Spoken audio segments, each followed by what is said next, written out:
আজকে আসলে একটা গুরুত্বপূর্ণ দিন গিয়েছে আমরা যেটা মনে করি, কারণ আজকে মন্ত্রিসভায় সরি আজকে সচিব পর্যায়ে গতকালকে সচিব পর্যায়ের একটা মিটিং হয়েছে। তারই ধারাবাহিকতায় আজকে কিন্তু অর্থমন্ত্রী মহোদয়ের নেতৃত্বে বেলা 2:30টার পরে আরেকটি মিটিং অনুষ্ঠিত হয় এবং অর্থমন্ত্রী মহোদয়ের পরবর্তী ধাপ কিন্তু মন্ত্রিসভা।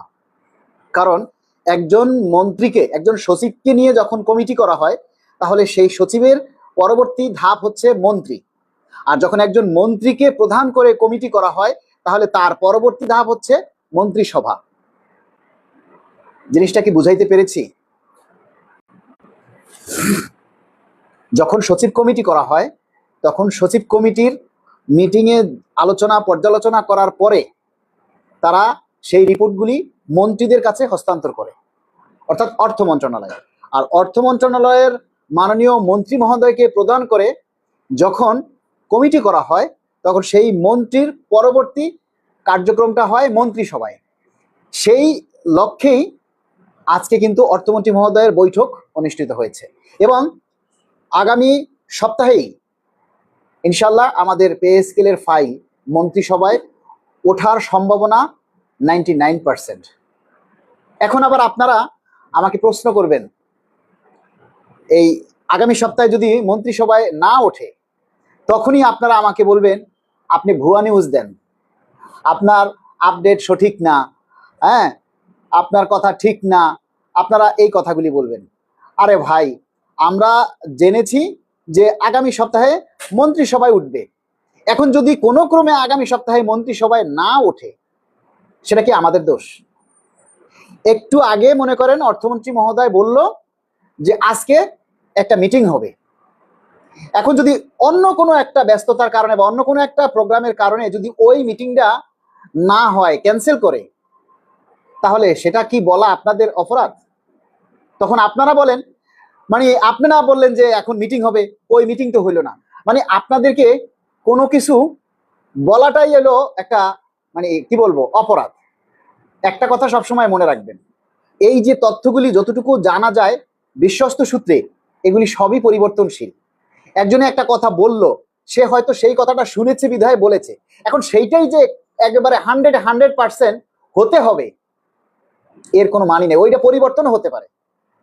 এটা সবসময় মাথায় রাখবেন যে সরকার চাইলে যে কোনো সময় যে কোনো জিনিসের পরিবর্তন করতে পারে, সেই পরিবর্তন করার সক্ষমতা সরকারের রয়েছে।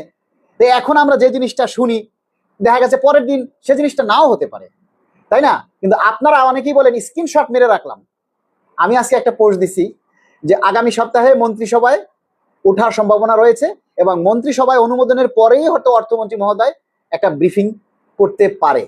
করতে পারে এর মানে হচ্ছে নাও পারে। এখন আমাকে একজনে কমেন্ট করেছে যে ভাই আপনার কথাটা স্ক্রিনশট মেরে রাখলাম। তো স্ক্রিনশট মেরে কি করবেন? স্ক্রিনশটটা কি বাধাই করে ঘরে টাঙাইয়ে রাখবেন? আমি বলছি কি উঠতে পারে, নাও পারে। তো এখন না উঠলে কি আপনি আমাকে গালি দিবেন? না উঠে নাই কেন? আমরা যতটুকু জানি ততটুকু আপনাদেরকে জানানোর চেষ্টা করি। আপনাদের ভালো লাগলে শুনবেন, ভালো না লাগলে স্কিপ করে চলে যাবেন। কাউকে জোর করে শুনতেও বলি না, কাউকে জোর করে আমরা ডেকেও আনি না। সবই আপনাদের ইচ্ছা। আপনার ভালো না লাগলে শুনবেন না, তাই না? এই যে এখন 550 মানুষ লাইভে এসেছেন, আমি কি কাউকে বলেছি? আপনারা নিজের প্রয়োজনে এসেছেন, তাই না? বিষয়গুলি এরকম। আপনারা আমাদের উপরে নির্ভরশীল, আমাদের উপরে আমাদের তথ্যগুলি আপনাদের ভালো লাগে, আমরা পে স্কেল নিয়ে আন্দোলন করি, কথা বলি, এজন্য আপনারা আমাদেরকে সাপোর্ট করেন। এখন সব কথা আমাদের যে কোরআন হাদিসের মতো সঠিক হইতে হবে এর কোনো মানি নেই। কোরআন হাদিসটাই হলো শুধু পরিবর্তনশীল নয়, আর বাকি সবগুলি হচ্ছে পরিবর্তনশীল। তো আপনাদের আর একটা কথা বলবো, কারো উস্কানিমূলক কোনো বক্তব্য কিংবা মিডিয়ার কোনো কথায় আপনারা কান দিবেন না। আপনারা বড় মিডিয়ার কথায় কান দেন বেশি। কিছু মেয়ে মানুষ আছে যারা মানুষের কান কথা শুনে, তো আপনারা দেখি মিডিয়ার কথা শুনেন বেশি। ঠিক আছে? আপনারা প্রত্যেকেই দেখি কাজের চাইতে আকাশ করেন বেশি। আমরা মিডিয়ার কথা আপনাদেরকে শুনতে না করি, আপনারা সেটাই শুনেন। আপনাদেরকে বলি, আমাদের দাবিগুলি আপনারা প্রচার করেন, এদিকে আপনাদের কোনো ভ্রুক্ষেপ নাই। এগুলি আপনাদের কানে যায় না। ওই যে শহীদ ডক্টর শহীদ লেখছেন 5 বছরও পে স্কেল হবে না। আচ্ছা ঠিক আছে, 5 বছরে যদি পে স্কেল না হয় তাহলে তো আর কারো মাথায় বাড়ি মারতে পারবো না, পারবো? 5 বছরে যদি পে স্কেল না হয় তাহলে কি কারো মাথায় আপনি বাড়ি মারতে পারবেন? বলেন। সবচাইতে বড় কথা কি জানেন, এই পে স্কেল নিয়ে এখন সবচাইতে বেশি আজে বাজে মন্তব্যগুলি করছে যারা নতুন চাকরিতে এসেছে, যাদের সরকারের বাড়ি চালানোর উপরে ধারণা নাই, সরকার যাদেরকে বাটাম দেয়, এই বাটাম খাওয়ার অভিজ্ঞতা যাদের নাই, এরাই মনে করে যা কিছু তাই, মানে তাই যে যা খুশি বলে যায়।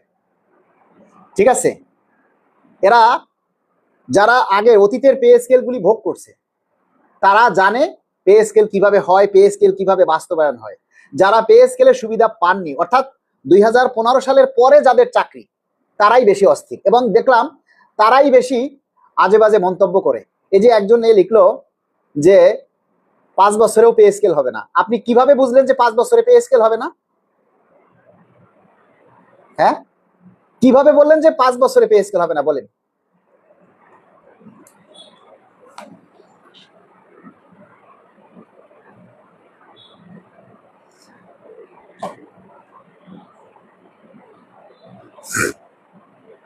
পাঁচ বছর কি একটা সরকারের মেয়াদি হলো 5 বছর?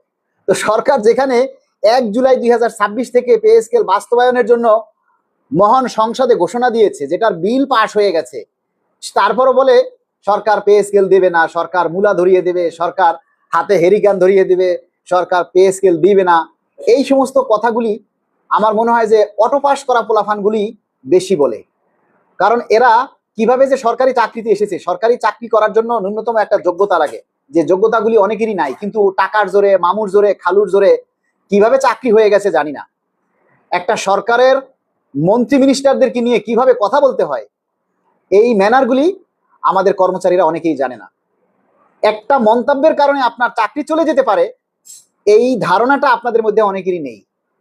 তো যাই হোক, আপনারা যেটা ভালো মনে করেন। এখন আজকে কিছু মিডিয়ায় দেখলাম যে তারা লিখছে যে 100% বৃদ্ধি পাবে।